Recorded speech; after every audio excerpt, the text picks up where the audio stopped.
days that we've been unable to locate my daughter and son-in-law and the baby. To see any human dead is bad enough, but to see a baby, it is something I'll never forget. Where is the husband? He was living a double life. Barely legal porn. Make $1 million. Yeah, I mean, they were all there. This was something more here than just a random murder. Could it be the father? Could it be the grandfather? Rachel could have killed herself. I wasn't 100% sure that he was guilty.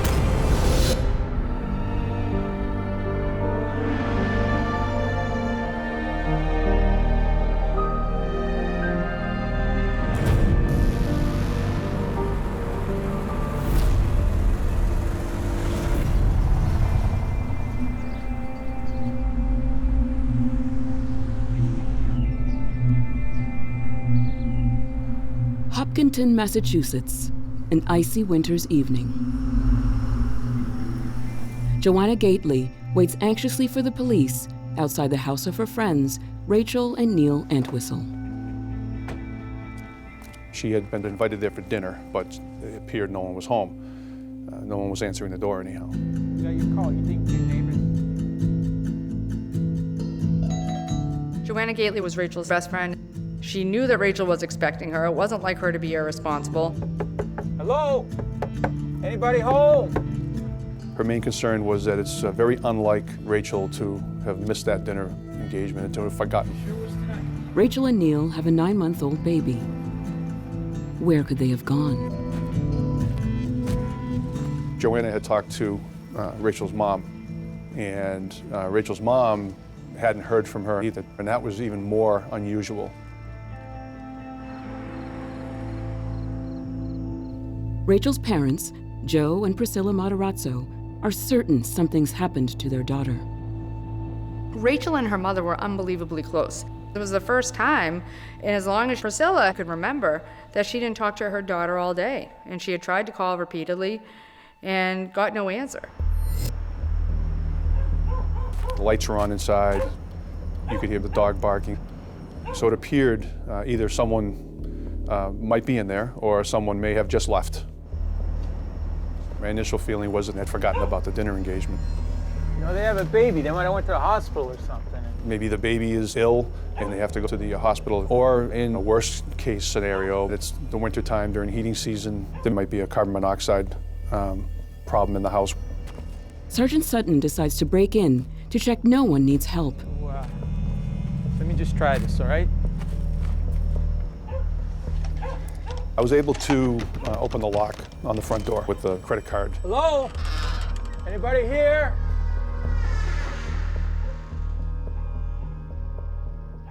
I called out a few times. It appeared no one was home. Many people keep their dogs in a crate when they're not home. He seemed well cared for. It didn't seem like he'd been in there a long time. We let the dog out to relieve himself. Moving right across the country. The good news is it's not cold enough to make. In the kitchen, there was a television on. Even on Saturday, there'll be a mix. And there were dishes where someone had eaten recently. There was no car in the garage. Maybe there was an emergency, and the family left in a hurry. I was able to walk through the house.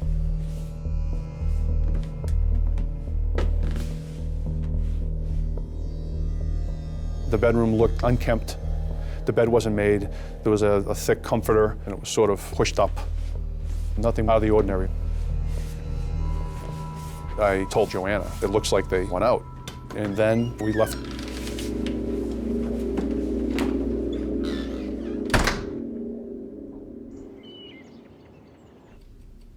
Rachel's parents don't buy it. Their daughter would have phoned. What could have happened to Rachel and her family? 7 years earlier, Rachel went as an exchange student to the University of York in England. She joined the university rowing team.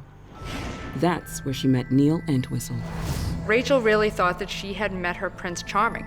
Neil Entwistle was this dashing, handsome man that held her hand and read her poems, and it was so romantic. She was madly in love, and their relationship moved very quickly. That, you know, they were an item almost immediately, and then they were married before you knew it.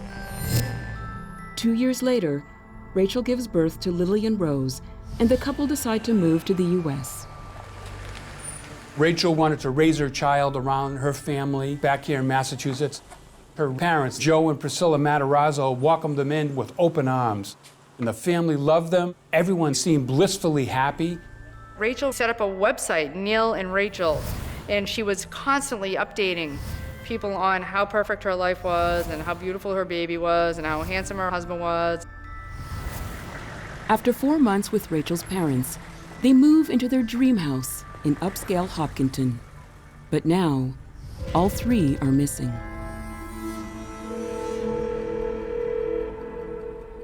Rachel's father, Joe Matarazzo, calls their old friend Joe Flaherty, who was with the state police. Maybe he can help. He said, we've been unable to locate my daughter and son-in-law and the baby. Priscilla and Rachel, they talk with one another every day? They hadn't been heard from since Thursday, and it was Sunday. I could hear the concern in Joe's voice, and Joe was not an excitable guy. Something is wrong. I told him that I would make a call to Hopkinton Police, see if they could assign a detective, bring him in right away.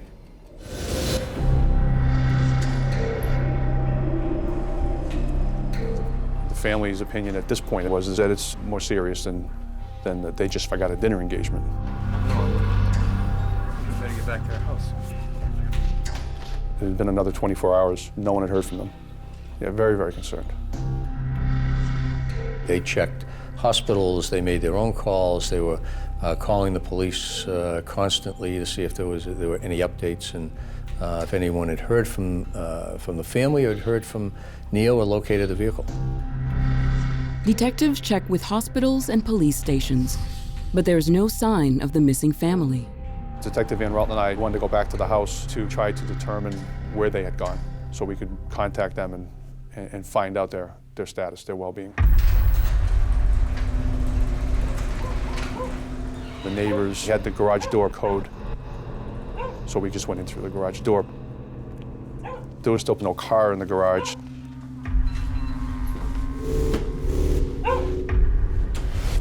Everything looked exactly the same as it had the night before.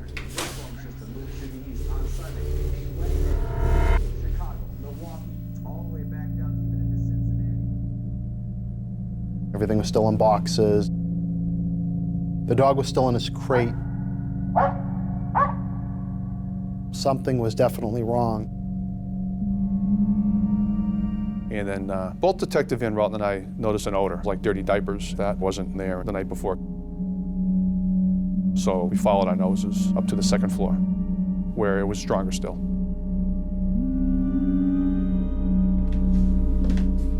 We went into the bedroom.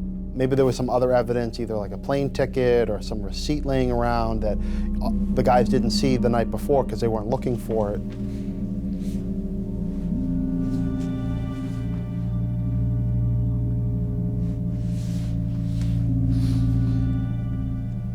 I noticed on the floor, down next to the bed in the nightstand, a watch, reading glasses, and a cell phone.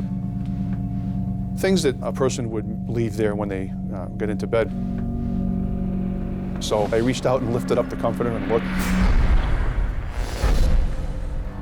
I saw a foot. I remember being surprised and a little upset. Scotty, you gotta get in here. I called out to Detective Van Ralton.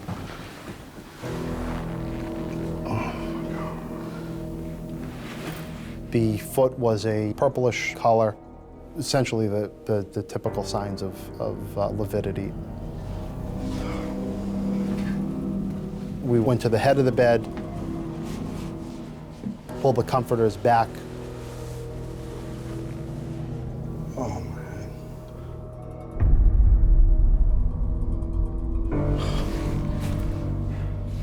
It was horrific. We both instantly knew what we were looking at. There were photographs and pictures in the house. This was obviously the woman and the child, Rachel and Lily. Rachel was in a fetal position, and Lily was lying in front of her, as if she was cradling her. It's emotional, yeah. It's difficult. To see any human dead is bad enough, but to see a baby is something I'll never forget. So the next thought in my head was, where is the husband? Is he still in the house? So the whole family could have been murdered. We felt we should search the rest of the house to see if Neil's body was somewhere in there. There's no trace of Neil Entwistle.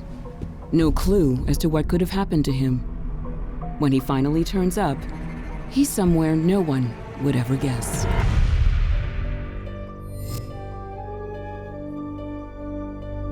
Detectives find Rachel Entwistle and her 9-month-old baby Lily dead in their Hopkinton home.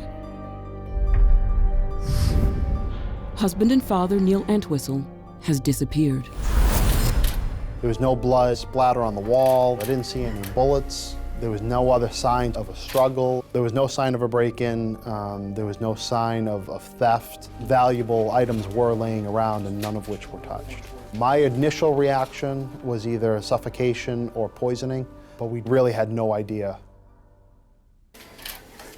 When I first started investigating homicides, you might spend 4 or 5 hours at a crime scene. Today, you might spend 2 or 3 days at a crime scene because there is so much that you can do forensically. It has become a science.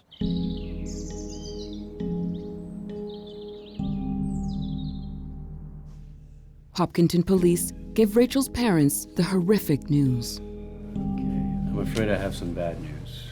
They were shocked and devastated. Just incredible grief and pain. No, there's gotta be some mistake. This was the last place on earth that you would ever think that you would find a slain infant and her mother. But where is the father of this little girl? Joe and Priscilla were concerned that something horrible had happened to Neil also.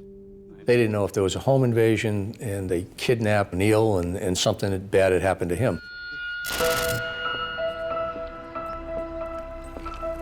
Rachel's parents are close to their daughter's husband. In the 4 months they've lived under the same roof, the bond had grown tight. Her family had welcomed Neil Entwistle into the fold of their lives very readily, and they accepted him and loved him. They saw him as a successful, honest, loving dad. Joe and Neil would often spend time together. Joe Matarazzo had a gun collection, and he showed Neil how to shoot. He brought him to the firing range where they just target practiced.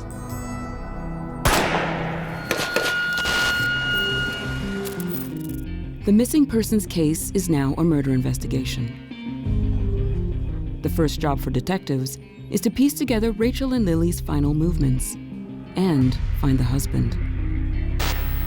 The last time that family were seen together was on a security camera in the mall on a Thursday night. It was now Sunday evening. The thought in my head was, we need to find Neil. Where is he? The car is gone, and now I can't find him. Where did he go? Van Ralton follows the only lead he has, Neil's car. We had the license plate for the vehicle. Neil is originally from England. Maybe he went back to London. So I contacted the parking department at Logan Airport in Boston. Within 20 minutes, I received a phone call back saying, yes, it's in our central parking. It arrived here on Friday evening. State police ran some of the flight manifests to find out, is he still in Logan Airport? Did he get on a flight? Within a few hours, we had discovered that he had flown back to London Saturday morning.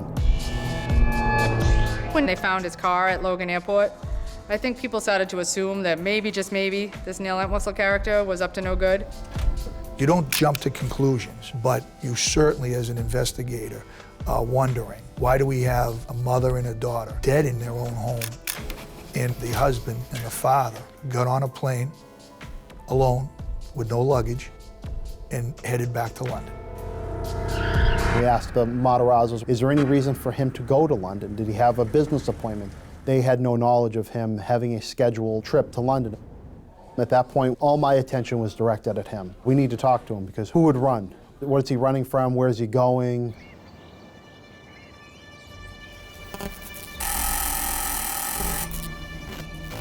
On the Monday morning, the doorbell rang at the Entwistle home and workshop in England.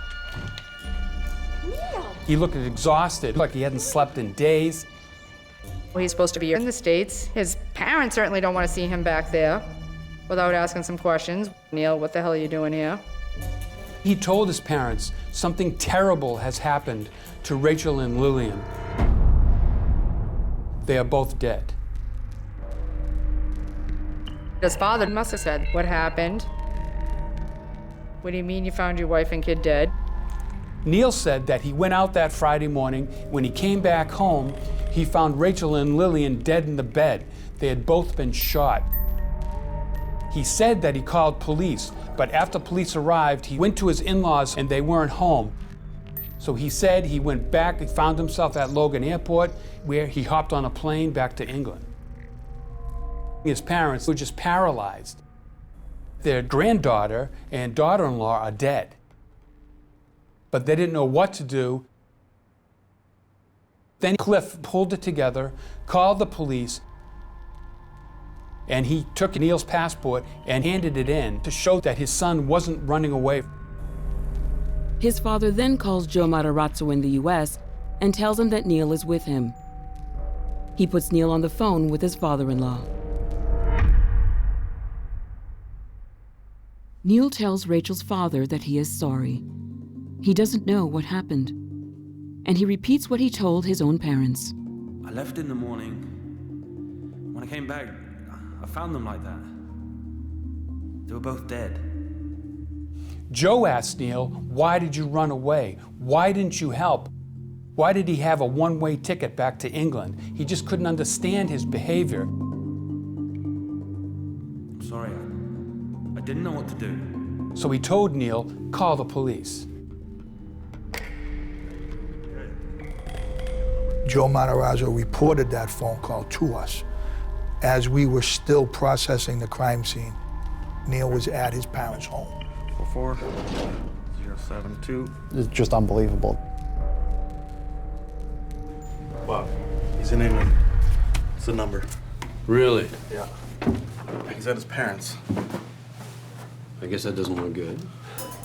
Is there a situation here that nobody knows about that caused this mother and daughter to be killed? We don't want to jump the gun. We just want to find out what happened. Why is he in England? Is Neil in danger? All right. Detectives decide it's time to speak with Neil.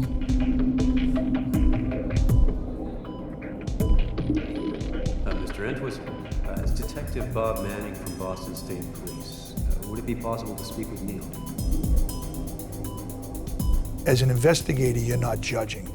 You're just collecting the information. My goal for the whole conversation was to obtain as much information as I could. Neil Entwistle. I did not want to get into a situation where the conversation would end abruptly. So Neil, I wonder if you can just help us out and tell us just exactly what happened. One of the things I needed to try and obtain some information about was, what is the reason you left? Is there something in your life that you're in trouble? Or what was going on that could have possibly had this end result? Do we need to worry about you possibly committing these atrocious acts? Can you go through it with us and tell us what happened? All of us were passing him notes, what happened, what had occurred. He said he left the house early Friday morning, did some errands, and then came back to find both Rachel and Lilian shot in bed. We all looked at each other, and we couldn't believe it. The autopsy hadn't been done yet, and we hadn't known that they were shot. That was a very key piece of information. Neil, when you found them... Were they right on top of the bed? No, they were, the covers were partially up. When I walked in, I couldn't see Lily. I could only see Rachel, and she just looked asleep. And then as I got closer, I could see the blood. And I pulled the the covers back, and that's when I saw Lily was such a mess. Okay. So what did you do then? He said he doesn't really know what to do, doesn't call the police, he doesn't know why. I went downstairs and I took one of the knives out of the block of knives I had in the kitchen. Yes. So, you know, maybe I could, you know, but I just didn't have the courage to do it. We all were shocked as, well, you just find your wife and your baby dead, and the first thought that comes to your head is that you want to kill yourself? One of my thoughts was this supposed to be a murder-suicide? And did he just cower out? I then got in the car and started to drive towards Carver. I, you know, knew that Joe has guns in the house. I thought maybe I could kind of get myself that way. What did you do then? Did you go to Joe's? And I got to the house, but I couldn't get in the house. I thought, well, probably the best bet. I don't know where Joe works, but I didn't know where Priscilla works, so I thought I would drive up to go find Priscilla to, you know, let her know. And then, but as I drove up, I couldn't remember how to get there, and drove around for quite a while. And I'm not quite sure what was going through my mind at that point. I ended up at Logan Airport. Okay.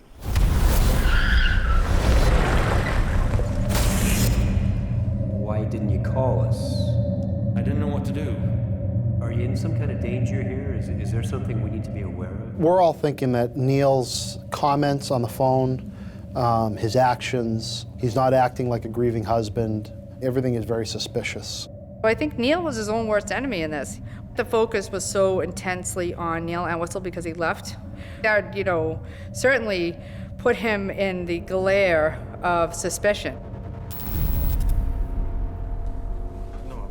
Detectives now begin to pick apart the life of Neil Entwistle. What they discover completely changes the course of the investigation.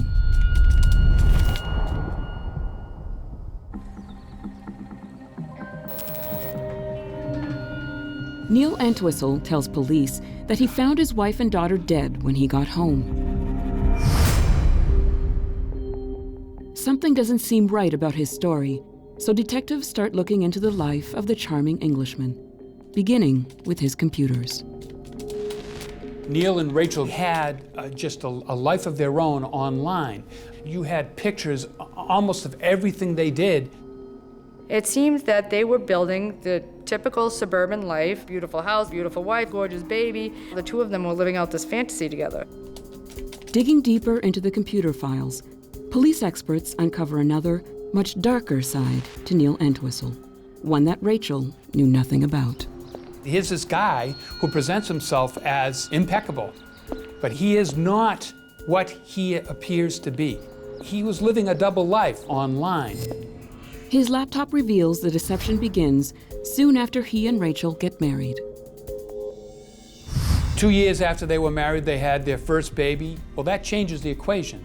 Rachel didn't work. Neil was going to be the breadwinner, but he didn't make enough money. Now Neil's under complete pressure to provide for this family that he can't afford at all. Neil studied electrical engineering. He knows about computers. So he starts looking to make money on the internet. He tried to set up a computer business, also sold pirated software over eBay. These are little deals, paying peanuts. Neil needs a bigger payday. So he goes to the sleazy side of the net. I got hold of one of his online deals. It said, get in on this big multi-million-dollar industry, build your own porn site. It's spam, it's smut, it's lousy deals.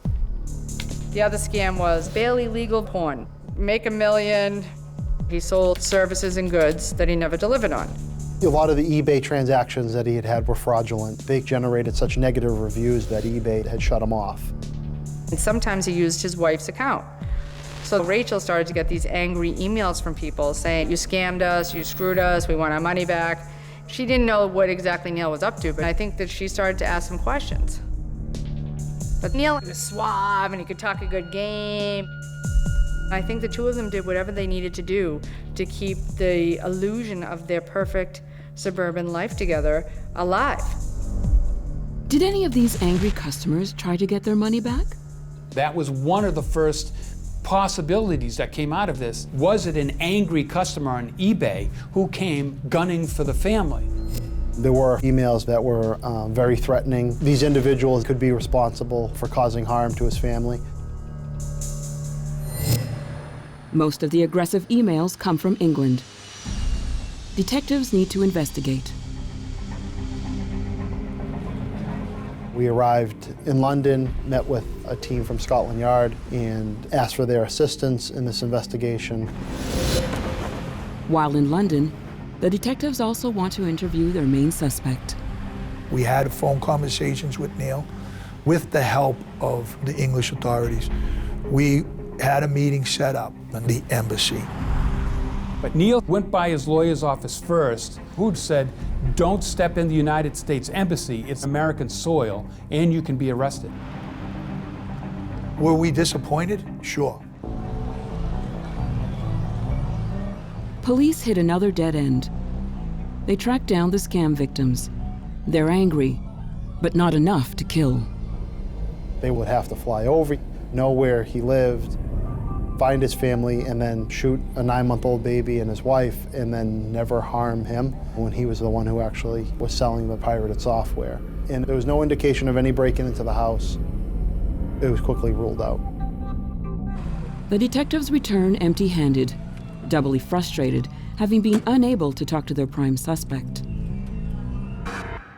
The investigators were very concerned that he was just going to vanish, and that he could take off and they'd never find him. One theory that gains favor is that money, or lack of it, is the motive for killing Rachel and Lilian. The laptop that we had recovered essentially showed that after he got out of college, Neil was working, but he was living a little bit more than he could afford. He had racked up approximately $40,000 to $50,000 of debt in the UK. Just living expenses, he was living some extravagant lifestyle. Before coming to the States. In the UK, they tried to live just like they lived here. They had the suburban house, and Rachel worked part-time. She wanted to be married to Prince Charming and have the perfect family. And he wanted to be the rich, successful person that Rachel thought he was. The trouble is, in the UK, Neil works as an IT technician, pulling in an average Joe's wage. When the family moves to America, he becomes essentially unemployed. He was the type of guy that got dressed every day in a suit and told Rachel he had an interview. And what he really did was sit around a coffee shop and peddle porn. But he didn't have the big payday. I don't see how you're going to make money on amateur porn sites. Even so, Neil leases a fancy car, and they move into a big house in an expensive neighborhood. They pay $2,700 a month rent. He lived as if he was making $10,000 a month. Neil tells Rachel he's earning big bucks from a business in England. Rachel was under the delusion, as was everybody, that Neil was very well off. He had always paid cash for everything. He was very well groomed. He was very well spoken and articulate. And so that outwardly, he looked very good. It appeared as though he was putting on a persona for Rachel's family. But right from the beginning, Neil Entwistle was living above his means and was reckless. Reckless in England, reckless in America. Who gets a BMW as your first family car? Who moves into a beautiful colonial home in Hopkinton? Who does that without a job? In 6 months in the US, he had racked up $30,000, $40,000 worth of debt. Investigators now wonder, did Neil's financial problems begin to haunt him? Did Rachel find out about his sordid double life? Further investigation shows that Neil's business deals are only half the sleazy story. His email accounts reveal another murky side to Neil Entwistle. The charming and polite family man is addicted to hunting for sex online. He posted a nude picture of himself on the website Adult Friend Finder. He laid in a lounge chair in his in-laws' backyard, took a picture of his naked body, and then superimposed someone else in the part that mattered the most. It's gross stuff, but there he was, looking for hookups, while married with a new baby. Before coming to the States. Neil also wrote a letter talking about how he was coming over here to sample what America had to offer in the female department. Here I come, America. American woman, show me that you can do a better job than English woman in bed. That's the double side of Neil Entwistle. He was living a lie.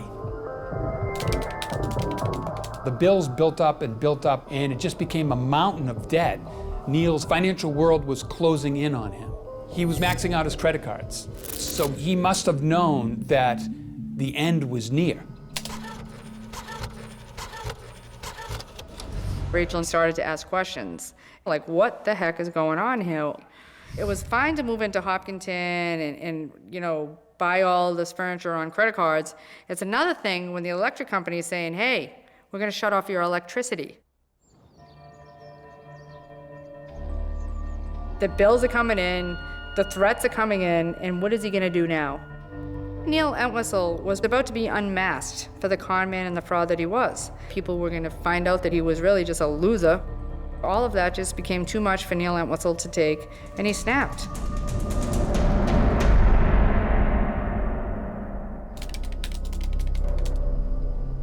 Detectives increasingly believe that Neil Entwistle is the only viable suspect in the double murders of his wife and daughter. His computer or Google searches made in the few days before the murders on how to kill with a knife, strangulation, suicide searches. Then the results of the autopsy are revealed, and a shocking new suspect emerges. A .22 round was recovered from inside Rachel's brain.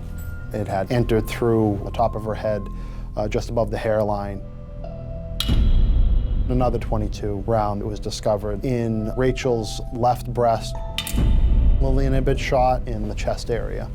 You could almost draw a straight line through Lilian into Rachel's left breast.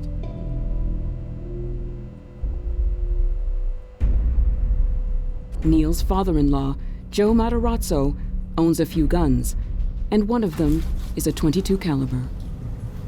It came back with Rachel's DNA inside the barrel. It was a long-barreled Colt .22 handgun that Joe Matarazzo had trained Neil Entwistle how to shoot. There was a water bottle in the vehicle that was left at Logan Airport. We retrieved some DNA forensically, and it was a piece of the DNA portion of the case that tied Neil Entwistle into the crime. This means there are two sets of fingerprints and DNA profiles on the gun, Neil's and Joe's. But it was a shock when the authorities revealed that the gun was fired again after Neil fired it at target practice. It was a shock. Whoever left the later DNA very likely murdered Rachel and her baby.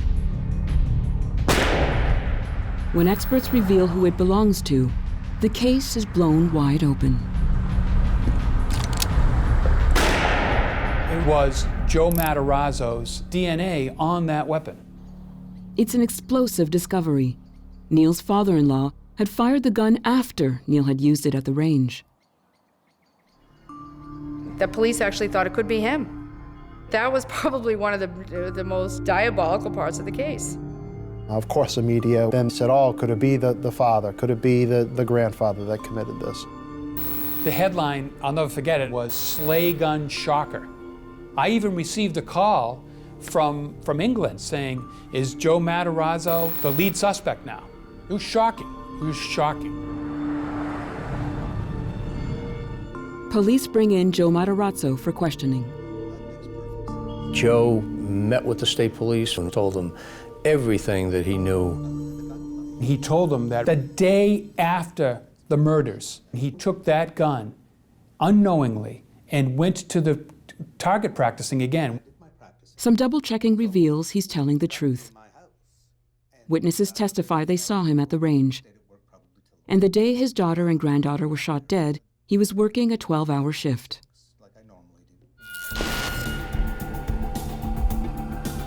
The only other prints on the gun are Neil's. From the very beginning, the primary suspect. Evidence was just stacking against Neil. He became the #1 murder suspect. We're all thinking that Neil's comments on the phone, his actions, everything seems strange. He's not acting like a grieving husband. Everything is very suspicious. For the Matarazzos, it was just total shock and disbelief. They still didn't believe that Neil could possibly be involved in anything like this. Neil stayed with his family for about 2 weeks. They tried to discuss the story. Why didn't he call the police? But Neil stuck to his version of the events, and they believed him. This story just became so huge on both sides of the Atlantic. Reporters just besieged the family in Worksop. Here's this upright family, brought up on doing things right, and their son is accused of this unbelievably heinous crime. In the end, Neil said, "I can't put you through this anymore," so he moved to London to stay with his friends.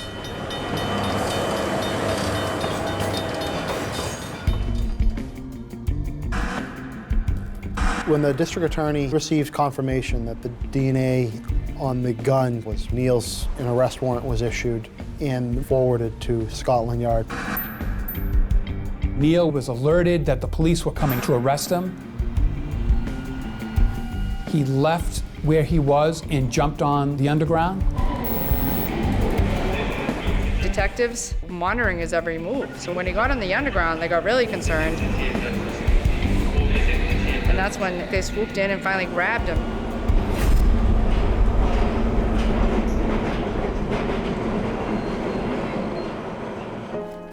In Neil's backpack, police hit pay dirt. They found a pitch. He was trying to sell his story to the highest bidder. He really thought, I think in his mind, that he was going to get away with it. After he was arrested, we recovered his parents' computers while he was in the UK. He'd been looking up information about US extradition, the US justice system, how our court systems work. He also looked up escort services. Entwistle won't be paying for sex anytime soon. He's cuffed and escorted back to Massachusetts by US Marshals to face his accusers. At the arraignment, Neil looked lost. He was just staring into space, and I don't believe he made any eye contact with the family. They felt horribly betrayed that their son-in-law was being charged with a brutal murder of their daughter and granddaughter. He was charged with 4 charges: murdering Rachel, murdering Lilian, possessing a gun, and possessing ammunition. His plea is not guilty. Every day, the press was reporting something new in the case. Neil was not only the prime suspect, he was the only suspect. The press was basically convicting him of killing his wife and child, and this is even before the first charge was filed. Behind bars and awaiting trial, Entwistle grows increasingly dejected.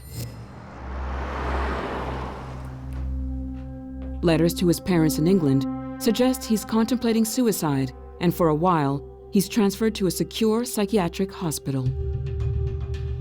His parents back home must have been sitting there thinking, what does this mean for the trial? Will my son get a fair trial?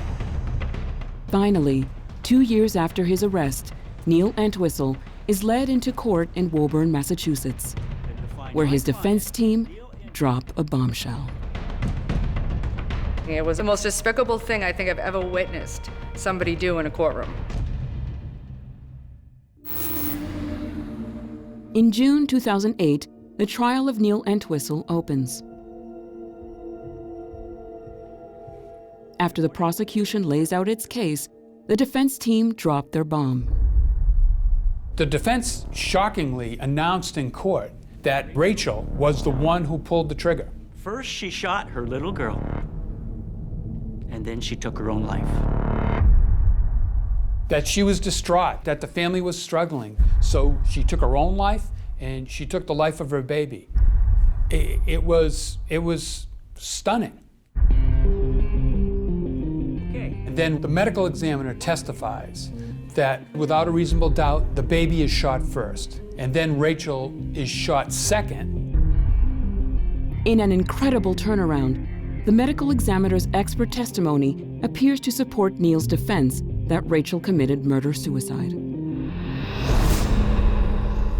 Neil's story is that when he came into his home in Hopkinton, he heard a bang and went upstairs and found his wife and baby girl shot dead in the bed. He wanted to protect her reputation, so he took a comforter, pulled it over his wife and child, took the gun, and brought it back to his father-in-law's house. He didn't know what to do, so he found himself, he said, at the airport where he flew home to England. He's not a perfect husband, the defense claimed, but that doesn't make him a killer. The Matarazzo's family was clearly broken. It was so horrific, that awful accusation that Rachel did this. Whatever motivates someone to kill their wife and baby daughter just is inexplicable. But when they suggest that somehow Rachel could have killed herself and her baby daughter, that goes, I believe, to the character of this defendant. I'd like you to just take a moment. The prosecution's case is that Neil Entwistle is addicted to sex, and he's bankrupt and desperate. He's trapped by his lies, so he hatches a diabolical plan. He goes to the Matarazzo home. He knows that Joe and Priscilla are out working. He had lived with the Matarazzo, so he still had his key to the house. He takes the gun. He goes back home. He goes upstairs where Rachel and Lilian are cuddling in the master bedroom. He points the gun at his wife's head, just above the hairline, pulls the trigger. He then shoots his daughter in the abdomen at point-blank range. The bullet goes through his daughter and into his wife's breast. Neil had shot the gun previously, so there's an alibi for having his DNA on the gun. This image of Lilian and her mother nestled against one another, laying in bed, having a nap, that should be the safest place on the planet for a 9-month-old little baby girl. Instead, her own father comes in and blows a hole through her and then shoots his wife in the head and takes off.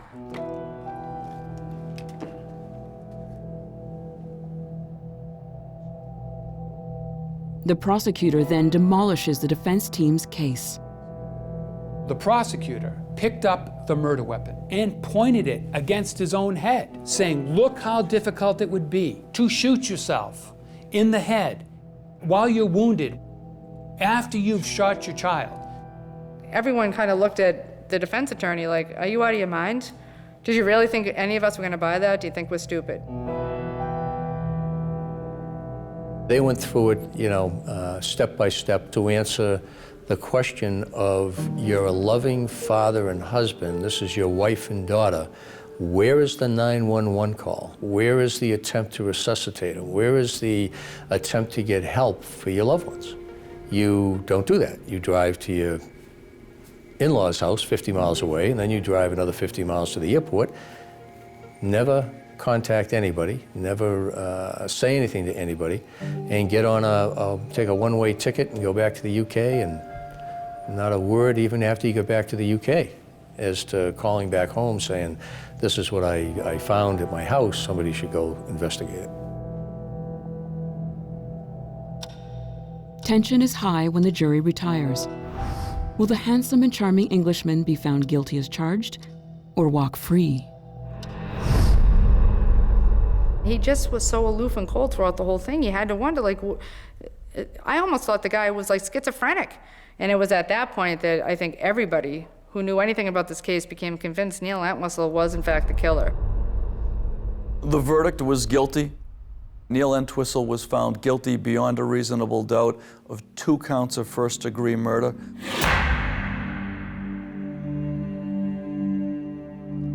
Rachel's family were overcome. Neil's family, it hit them hard. The jury, they were shaken, and a lot of them were young.